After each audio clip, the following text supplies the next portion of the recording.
So Xerjoff has the Vibe collection, arguably their workhorse, and there's something for everyone in here collection that they have. Very fruity, popular fragrances from them in that middle price class bracket that they have. Two of them are here right in front of me. This one is Vadosina and this one is Amabile.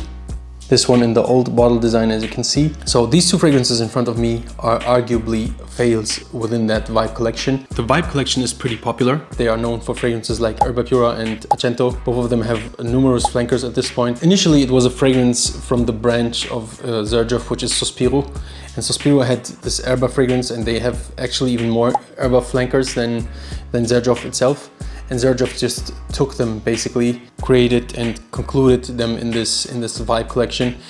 At least some of them, not all of them. Fragrances like the Erba and the Accento line are so popular that they are at this point where people actually start to dislike them because they smell the DNA and all the dupes and all the other niche houses that created their own iteration of those fragrances. Actually, the fragrances are so popular that the other fragrances within the collection or even the house get overshadowed so much that they eventually get discontinued, which is the case for both of these fragrances. According to Google, Wardasina is discontinued, and according to ChatGPT and Google, Amabile is discontinued as well. I'm not entirely sure, I haven't asked Xerjoff themselves, but as far as I know, they are discontinued. Now, looking at the reviews online and the ratings and the popularity of these fragrances, I wouldn't be really surprised if they were. I actually don't dislike these fragrances. I want to analyze today why these fragrances are not popular. So starting with Wardasina, because this is the easier one. Wardasina was initially from Sospiro under the name Rosso Afgano.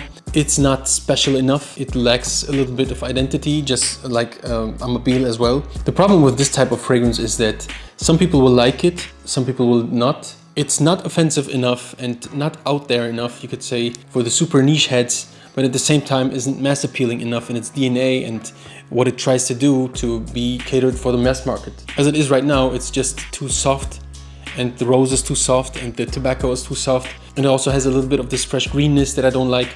So I have multiple reasons for not liking it, and I still think it's a quite nice fragrance. And I also wonder why it is in this collection, because every other fragrance that I've smelled within this collection was quite fruity or had at least some fruitiness to it. This is probably the one where most people would say it's nice, but it's nothing special. Give this a spray. There's nothing on here. Now that I'm smelling it, it does have this jammy fruitiness to it. I guess it's the jammy rose in here, which also reminds me a little bit of the Empress Kiss from the Mysticum kit that I reviewed in my last video.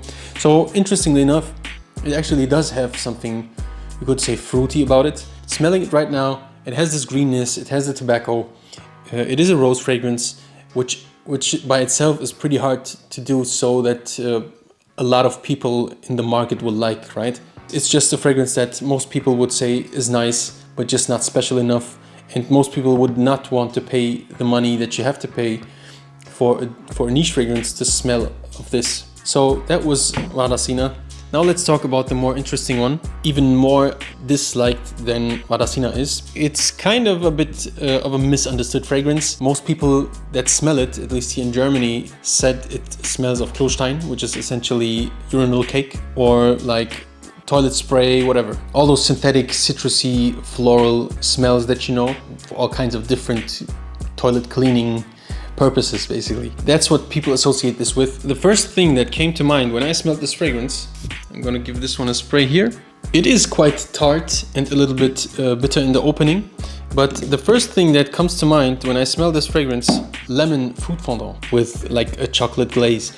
The few people that will know. There's a Russian candy out there, a Russian sweet. It's like a citrusy, sugary paste that's very sweet and usually comes in different types of flavors. I think there's different brands of it. I will show a picture of it just so that everyone will understand what I mean. And that sweet, that candy, that's exactly what this reminds me of. Russian lemon fruit fondant. And I think that's quite nice, actually. I remember liking those candies when I was a child. The older I got, the less I went for them, you could say. It's quite a nice, actually, sweet if you try and drink it like with a cup of tea or something. Very interesting. I think this fragrance is interesting, and I think it's heavily misunderstood because it does have have this vanillic sweetness underneath this slightly floral but mainly citrusy lemon, and that's all you get, like a sweet lemon and then this vanillic sweetness that almost reminds you a little bit of chocolate. And the candy that I'm talking about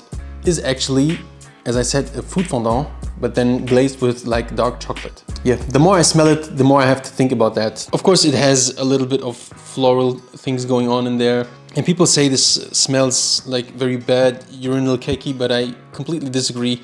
I think the quality is quite nice actually. The problem is if you don't know anything nice to associate with a smell, you will not like a smell. That's especially true for niche fragrances. So the first thing that usually comes to mind when someone smells a challenging oud fragrance is like a barnyard smell. And that is the problem with most people that smell a fragrance that they think they don't like because they smelled it once and then they leave it aside. Smelling a fragrance that you think you don't like or you don't like initially and then dropping it immediately is kind of like dropping a person that you try to know. No matter how good the character is, you're dumping them because they have something that's visually unattractive to you. And that's the same thing when you are smelling a fragrance for the first time. This is not my cup of tea, and never re-smell it again. You have to dig a little bit deeper, especially with niche fragrances, because sometimes you smell something and you might think that you don't like it, but on second and third or fourth try, you might like the fragrance after all. It can also be something as uncomplex as a citrusy,